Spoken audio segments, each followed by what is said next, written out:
Welcome back, guys, to AZ Sports Roundup. I am your co-host, JT Hill. That's my co-host, Quinn, over there to my left. And today, we're kind of just going to be going over all things ASU football. Basically, giving you a little bit of an overview on all the position groups, and we're going to give you guys win predictions for this year. Let's head to the intro.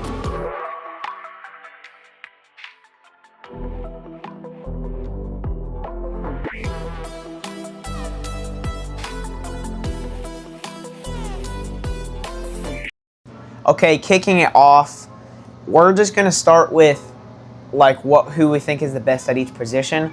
I think first we could start off QB, obviously Sam Leavitt, but we're going to go non-quarterback offensive player. And I think it's pretty obvious we're going to go with Jordan Tyson for this one. At least I am. He is coming off a great season last year. Obviously got injured against U of A, but had, I think, touchdowns. Wow. I think he had 10 touchdowns. Over 1,000 yards. He just had a phenomenal season, a bunch of catches, and was a great receiver with having Scadaboo on the team. And I think that was a really uplifting thing, considering Scadaboo was going to be returning, or Scadaboo was going to be leaving next season. And that was definitely really nice to see him do that good last season, knowing that we would have him for the next season. My best non-quarterback offensive player, that has to be Jordan Tyson for me. At the end of the year, he had the most receiving yards and most receiving touchdowns out of anyone in the country. I'm talking last 3 games. That was when Leavitt and Tyson really started to click before the injury. I think they have the same chemistry. They're going to be dialed in. Of course, Jordan Tyson's going to be the favorite target for Leavitt. I think Jordan Tyson's the best offensive player on the team. And just going off of the entire college football world, I think he's probably the second best receiver in college football. I think Jeremiah Smith, he's like the true number 1. He's something we've never seen before. But I think Ryan Williams and Antonio Williams, those are really the only guys in contention. I think Jordan Tyson is well above them. So he's a great player. Expect big things from him this season. Yeah, we're just going to do one offensive player. I don't think we need to do offensive line or offensive line. I think we only got rid of one player, and it's going to be pretty much the same, which is going to be bulldozing people. We're going to go to we can do a lot more stuff on defense. I think we're going to go defensive line. Personally, I think it's not very obvious. I think you could go a couple different ways. I'm going to go Clayton Smith Jr. Overall, his work ethic in the offseason has been crazy. He is very determined he wants to go to the NFL. And when you want to do that, you need to elevate yourself, but also show that you're a team player, which he has shown, and also show that you're a dog. And he is a dog. In practice, I've watched a bunch of practice clips. He has been kind of tearing it up, and he has grown a lot in the offseason. He had a pretty good season last year, but from what I've seen in the offseason, he is looking like a scary player this season. Yeah, so this defensive line was probably the weakest spot of ASU last year. They weren't bad in any means, but they didn't go in the transfer portal. They didn't go recruit guys to step up early. And I actually like this a lot because if you look at the practice, if you look at just stuff that's going on in fall camp, these guys are good. We've developed them to become very good players. There's 3 guys in particular I want to talk about. First is Clayton Smith.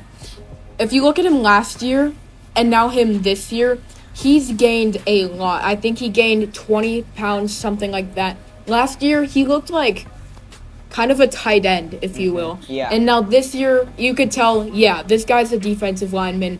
He has shown tremendous growth throughout fall camp. Next guy I want to talk about is CJ Fight. He's a monster. The teammates love him. He's, other than Xavier Alford, I think he would be probably the leader, and at least the leader of the defensive line. I think he's going to have a huge season. And now my guy for the best defensive lineman, that has to be Justin Watley. He, at least from what I saw in the Camp Tontozona scrimmage, he is an absolute monster going up against a good offensive line with Ben Coleman and Maxi Honachor. He was tearing them up, and I think that's more of a testament to how good he is instead of how bad the offensive line is, because I think we have one of the better units in the Big 12. Justin Watley is going to be a monster, and most people outside of the program haven't heard his name. I guarantee you will at the end of the year. Yeah. Yeah, those three players are really good to hear. And whenever you start to see this team, it just seems so complete. From special teams all the way to quarterback, as we'll get into that later. It feels like an unstoppable team whenever you see it. Not because they're all 5 stars, not because they're all picks to win all the awards, but because they're just complete and they all have that I'm going to rip your face off mentality. And they all have that let's win, and right after we win, let's throw that win in the trash and look to the next week. They all had that mentality, and it all starts with the athletic director, then to the then to the coach, which is Kenny Dillingham, then to all the coaches, offensive coordinator, special teams coach, linebackers coach.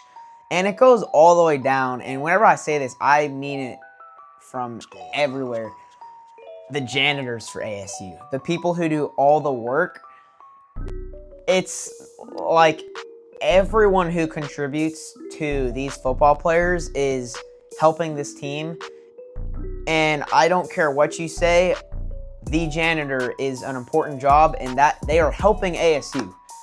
Whether it's cleaning all the towels that they use or putting up their jerseys, or I'm not just janitors, I'm just using it as like a term, like all the workers and staff that do the behind the scenes work, they are all contributing to this team.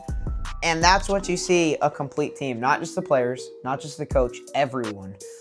The field always looks nice, all that stuff. And whenever you see that, it just makes you feel so good. Like, yeah, that's my favorite team. It just makes you feel happy that that's your team.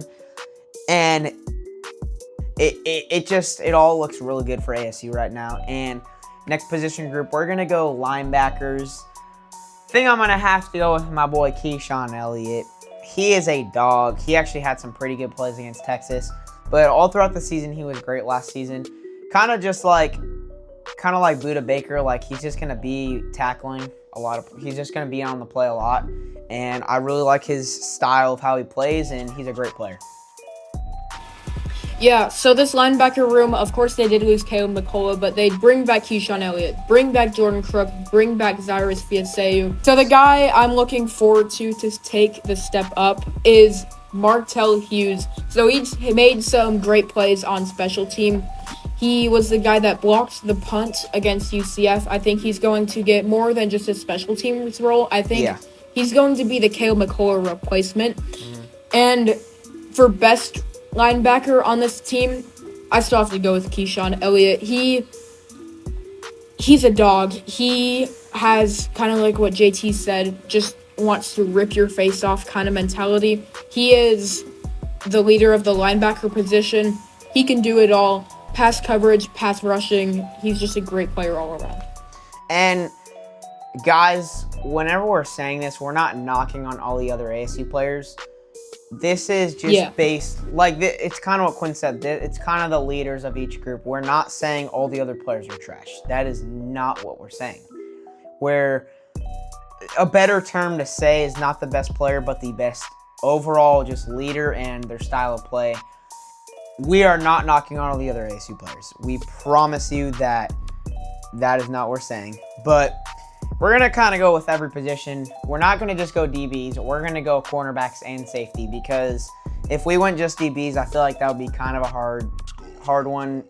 I mean, it's kind of obvious, but it's also a hard one at the same time. Cornerbacks, we'll go cornerbacks. We got Javon Robinson and Xavier Alford, correct? Wait. Xavier Alford's a safety. It's Keith Abney. Okay, yeah, Keith Abney and Javon Robinson. Those are two great cornerbacks right there. Javon Robinson, cool guy, had that pick against BYU. I think Keith Abney probably I would put as the leader of this defense just because of how great he played last year, but I am comfortable with having both of those two cornerbacks. What was that? Oh crap! My beats are about to disconnect, but it's fine. I would be very comfortable with both of those guys lining up against very great receivers. They're both just great cornerbacks. That's all I really need to say. Their coverage is great, their speed is great, and they're definitely going to get some picks this season. And I really like this cornerback group. Yeah, so I think our corners, our defensive backs in general, but our corners are one of the best parts about this defense. We brought back two of our starters. Of course, he mentioned Keith Abney and Javen Robinson. If you watch Javen Robinson, he's not the tallest guy. He's honestly not that much taller than me. Yeah, we met him. We met him, and he was not very tall. Yeah, but for his size, he is elite. He can lock up receivers no matter if they're 5'10 or if they're 6'5.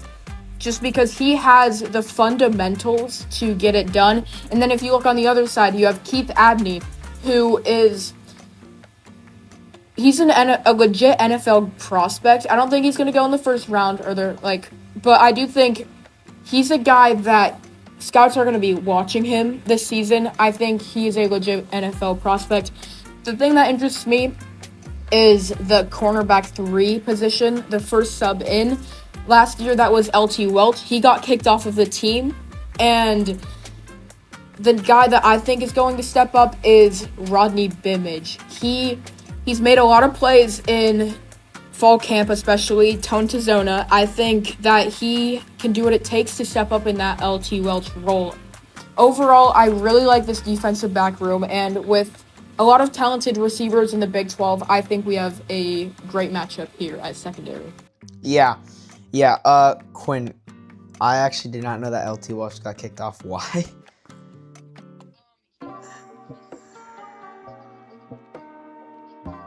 Oh my gosh. So did he play in the Big 12 championship or not? Oh dang. I didn't even know. Okay, now we're going to go to Dude, their safeties are so underrated. It's so hard to pick one. I mean, you know who the leader is. It's Xavier Alford. But Ghost Rouser is a dog. Him and Keyshawn Elliott, they're both just dogs, and they're both they both look very scary. I mean, all the ASC players look scary, but whenever you see Ghost Rouser, just the name Ghost Rouser just makes you scared. Xavier Alford is a great player. Ghost Rouser is a great player. This safety group, all of this defense, whenever we say it out loud, is going to be so crazy. Oh my gosh, it's so underrated. This defense is going to light up the Big 12. Those safeties are two big keys to this defense, and I'd say the leader of the safeties is Xavier Alford, as you saw from last season. But they're both great players, and I'm very, very, very, very, very, very, very excited to watch the safeties play. Yeah, so I agree with JT. I do think Xavier Alford is the leader of this defense, but the depth on this safety position, of course, we have Rouser and Alford, who are probably our two starters, but we have Montana Warren, who was a big part on that special teams play against UCF. We have Kendrick Breedlove, who's made some plays in camp. Boogie Wilson, the Washington State transfer. I think the thing that everybody's going to be talking about is who's going to fill the Shamari Simmons type role. And to be completely honest, I don't know yet. We have to see things play out. I don't think that we're going to get a Shamari Simmons type player. That he was just so good, but I do think we have the depth to replace the production, whether that's Kendrick Breedlove or Boogie Wilson, or maybe if we have Ghost Rouser play that position. I don't think he will, but I think he probably can if they wanted him to. I think we'll be completely fine. We have 5 phenomenal safeties, not to mention the other guys that we're developing behind the scenes that will be studs for us in years to come. Just the depth on the defense. We have really good starters and 2 deep players that would probably play at almost every other Power 4 program. I really like this unit. This defense is going to be nasty. Yeah, and then we're going to go ahead to special teams, which I think we already know starting, but I think our kicker's name is Jesus Gomez. Am I incorrect there or no? No, you are not. That is how you pronounce it. Okay, Jesus Gomez. I think he's a dog. And whenever your kicker's a dog, his team's loaded. Whenever you can be assured that your coach is not going to be asking for open kicking tryouts in the middle of the season, I think that's a good sign. Hold on, I'm just going to check and see if my iPad is on. Oh, balls. Okay, it's still going. It's at 5% though, so we got to go quick. So, yeah, I think the kicking squad is good, but there's not really much to say about it. We know Jesus is starting. I don't know who our punter is, but I'm expecting him to be a dog too. Yeah, I think kicker was probably our most needed position. I think we got not just a serviceable one, but a very good one in Jesus Gomez. Mm-hmm. We'll be fine at the kicking position. I'm going to have a little bit of anxiety seeing our kicker come out for the first time. Just some PTSD, but we'll be fine at the kicking position. I know, I will have PTSD, especially from that Texas game. Not because of the Carson Kiefer actually did not do bad, but just the block just gives me shudders. Like, stop. Stop. Oh, that makes me so mad. Okay. We're going to go with our predictions for the season. We did this last season. I think I had ASU going 6-6. And let me get the record straight. These predictions, please don't say we're biased. I mean, I don't really care if you say I'm biased. I don't care. Say whatever you want. But I don't like doing predictions because it kind of just puts these expectations. My expectations for ASU are what they were last year. They could be anything. And I will say last year I wasn't as deep into college football as I am now, as I need to stop. I've been watching way too much Josh Pate college football videos. Please go watch him. He's an amazing guy. Me too. We will put his link in the description. He is so fun to watch. Josh Pate, if you ever want to have us on your, if you want to have me, you live in Tennessee, you're only 2 hours down from me. I will gladly go to your studio and do a little bit of a podcast there. But these are going to be based on our opinions, and they could be completely wrong like last year, or they could be very right. These are just kind of a fun thing that we like to do. I think I want to go ahead and do scores just because looking back, we didn't do that, and I like looking back on our videos and reacting to them. Hopefully we can do a reaction video, but let's get this started. Let me make sure, okay, my iPad is still on. We're going to kick it off. We got Arizona State versus Northern Arizona. I like seeing the percentage of who's going to win. ASU has a 97.8%, NAU is a 2.2. This is a very easy game. I have ASU winning. I'm not going to go with the Wyoming score, but I'm going to go 37-14. ASU gets the dub. So, yeah, this is probably out of any game, this is the one where I'm saying, yeah, we're going to win this for sure, no doubt in my mind. I think Kenny Dillingham, knowing these Heisman hopeful expectations for Sam Leavitt, I think we're going to pad the stats a bit. I'm going to say we are going to win this game 49-7. Similar, I think that might have been the exact score of the Wyoming game. I think it's going to be... Yeah, no, 47-7. But yeah, keep going. I think it's going to be just a good game. Finally, some college football just to see what happens. Yeah. Just some ASU football. Can't wait to see the running backs. Okay, guys, a lot of technical difficulties just happened. I had to get these headphones that I just randomly found. But we're going into him. Our devices are about to die that we're using. But we're going with it anyway. ASU, which I don't like the percentage of what ESPN does and their percentage for who wins, but I'm still giving it to you guys just to see as a reference of what the online ESPN people are saying. ASU has a 62.3% chance to win this one. I think ASU will get the job done. It's against a Mississippi State team who does not have high expectations going into the season, but They are an SEC team, and it is at an SEC school. Last year, it got interesting in the fourth quarter. I think ASU will get the win. I'm going to go ahead and say 27-21, a pretty close game, but I think ASU is going to get this one. Yeah, so this is going to be an interesting one. I think that Mississippi State, while they're probably a bottom-tier team in the SEC, they're still a good team. It'll be interesting. I do think that ASU will come out on top 27-17. That's what I'm going to say.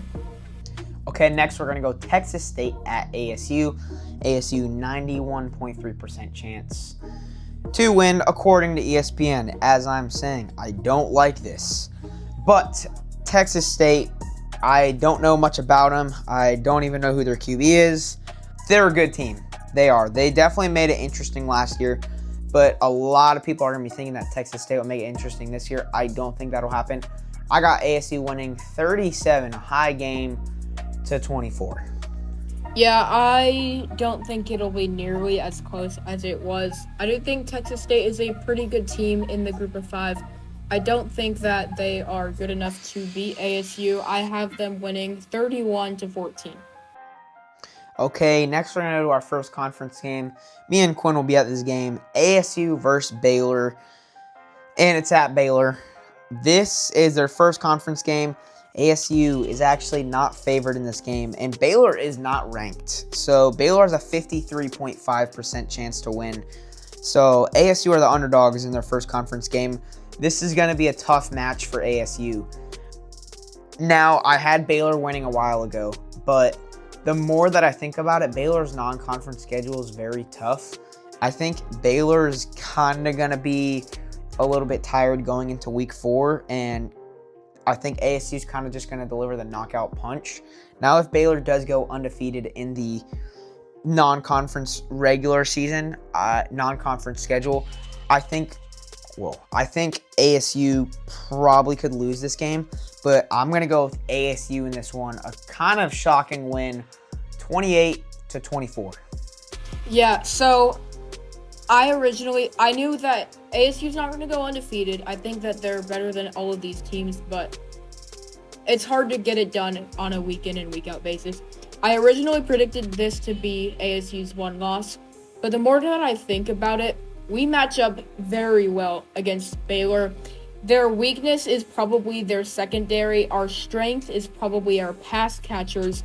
Their weakness is their offensive line, and we have a great defensive line unit. So I think if we can throw the ball downfield well, which I have no doubt that we can, and if our defensive line can get after Sawyer Robertson, I think that we can win. I think it's going to be a shootout.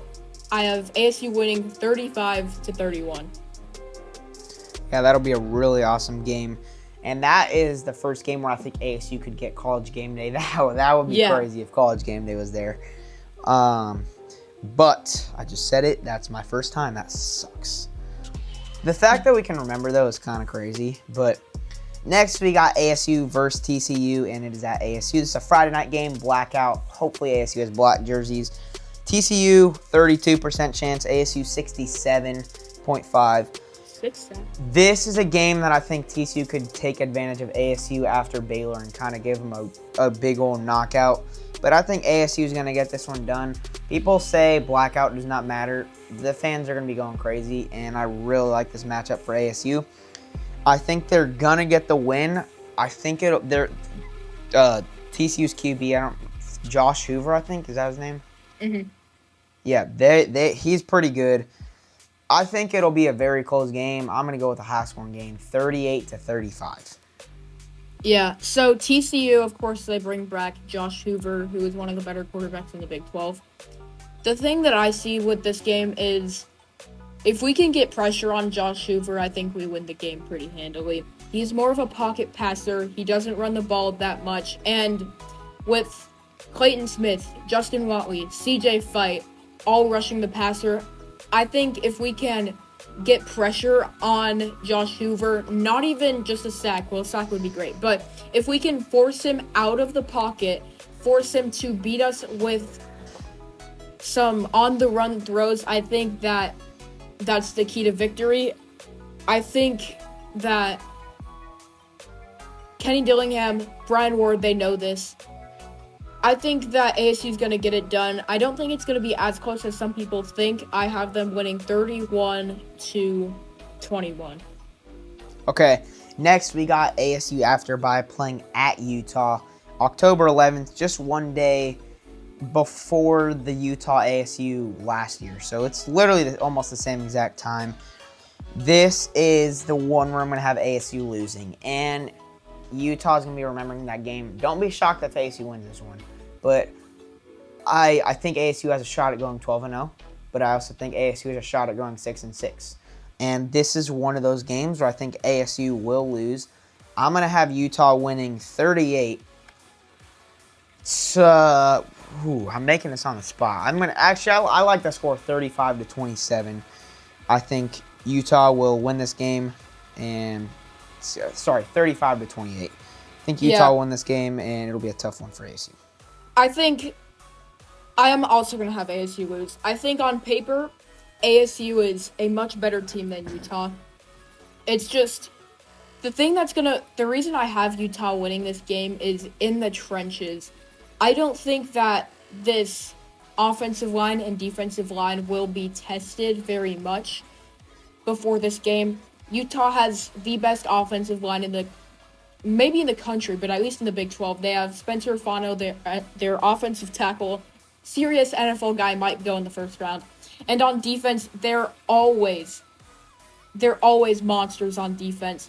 Their defensive front is the thing that scares me. And I know we have a very good offensive line, but Utah's defensive line is elite. I think that it'll be a lower scoring game. And I think just barely Utah will get the win just because it's at home, one of the best home field advantages in the Big 12. I think if we were to play them again at home, we win. I just think that this is going to be their first real hard physical matchup. I don't think Utah's a better team, but I do think that they could get the best of us in this game. Oh, wait. Yeah. Score prediction, 24-21. Okay. Next, we got Arizona State versus Texas Tech. Another college game day probability. Not probability, but could be. ASU is favored heavily in this one, 66%. I think ASU was like 54% in the last game. It is crazy to see that Texas Tech has such a low percent chance to beat ASU, and Baylor has a pretty high chance to beat ASU. This is going to be a pretty good game. I like Texas Tech, but ASU remembers that time last year where we lost by 8, and it should not have been by 8. We got whooped, and ASU fans are going to be mad. I got ASU winning this one 31-24. Yeah, so this is probably the game I look at on the schedule, and I was like, this is the biggest game of the season. I think, especially if they were to come off of a loss, a pretty heartbreaking one against Utah, I think Kenny Dillingham is going to get these players fired up. I think College Game Day is going to... I really hope they can be there. It's hard to make predictions because they went to Cal last year for whatever reason, but I think if that's there, it's going to bring a certain type of energy, a certain type of passion that ASU and the fans are going to have. I think the home field advantage is really going to make an impact on the game. We could be coming into this game with both teams being undefeated, or Texas Tech at 5-3, 4-4, 3-5. Because they're a wild card. I just think that ASU, coming off of a loss, they're going to be fired up. A rematch against one of their 2 losses in the regular season. It's going to be close. I have them winning 35-34. Okay, next game, guys, is going to be ASU versus Houston. It's going to be at ASU. And I'm just trying to see the percentage for you guys. 85.6% chance for ASU. I actually do like Houston as a squad. I think they're going to be better than they were last year. I think they'll make a bowl game, but I don't see ASU losing this game. I got ASU winning this one 28-17. I got Houston making it interesting. I got ASU winning it 28-21. Yeah, so right now I'm gonna have the ASU winning. I'm gonna have them winning 24-14.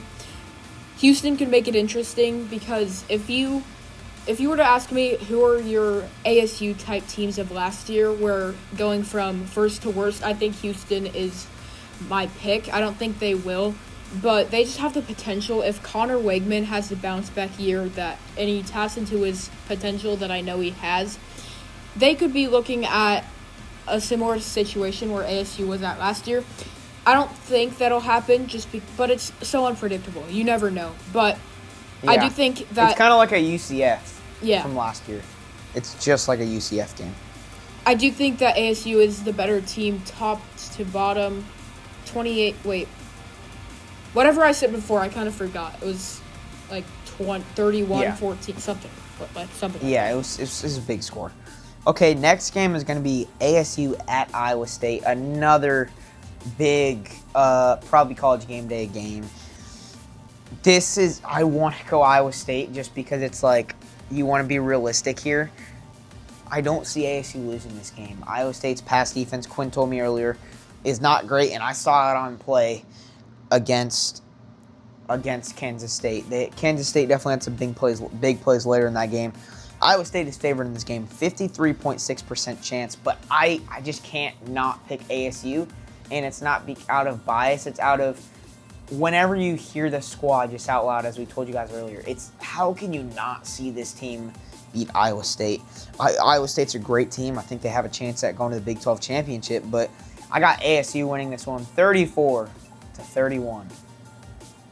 Yeah, I might have had Iowa State winning if I didn't already see the Kansas State game, which that might be cheating. I don't know. But I look at their pass defense. They got lit up by Jace Brown, and I forget the other guy, the other receiver who scored that long touchdown. I think we could see more of the same if we have Jaron Hamilton and Malik McClain, our deep threats, not to mention Jordan Tyson, who's top 3 receiver in the country. I think that their run defense has improved, but I think this is going to be a shootout. I have ASU winning 38-31. Okay, next we got another college game day game, and it's not. I think Colorado could be interesting. I feel like college game day likes Colorado. I think Colorado could be a pretty good team, but the only reason I have this as a college game day game is because it's late in the season and there's not much good games this week. Actually, I've already looked. Believe me, this game is a pretty good game for what's in that week. It definitely has a chance. ASU is a 57.3% chance. It is at Colorado, but 2 years ago, Colorado came into ASU and won 24-21.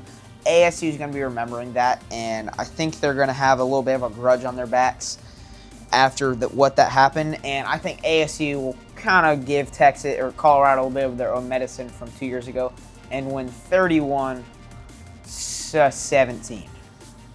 Okay, next we're going to go West Virginia at ASU.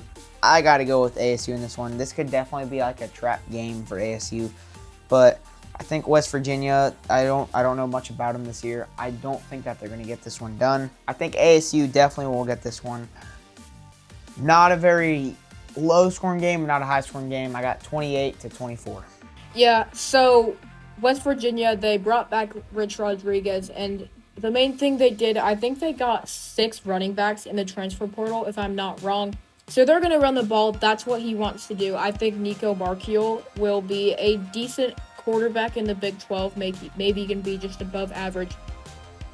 I just don't think that they have enough talent, at least proven talent yet, to beat ASU. I have ASU winning pretty handily, 28-14. Okay, Quinn, we got to go quick. Okay, next game, ASU at Colorado. Definitely going to be a cool game in November. Cool game. This is definitely going to be a cold game in November.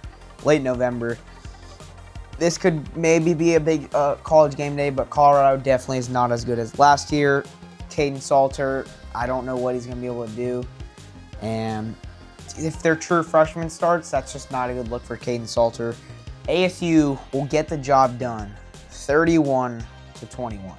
Yeah, I'm very low on this year's Colorado team. I do think that bringing in Caden Salter from Liberty is a good addition, but just the fact that they brought both quarterbacks to Media Day, I don't think that Salter has been announced as starting quarterback. And if he can't win the job against a true freshman, no matter if he's a 5-star, I don't know what that really means. I don't know how good he'll be. Of course, he had a great 2023 season, made it to a New Year's Six Bowl, but I just don't know if he can be that in the Big 12 where you have higher competition.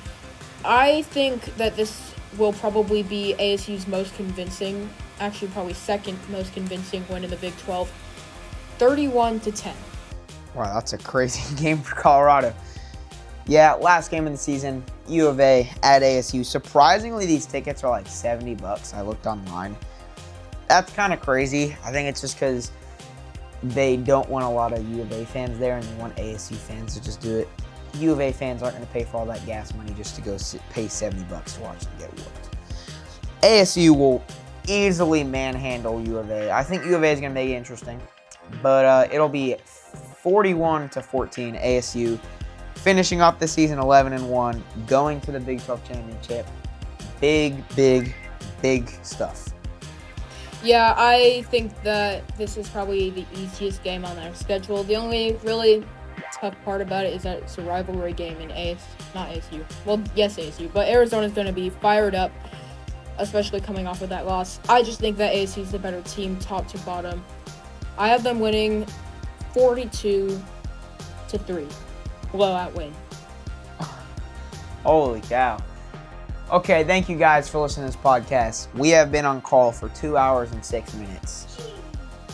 Yeah, my brother just had a crazy reaction. It was a brutal time recording.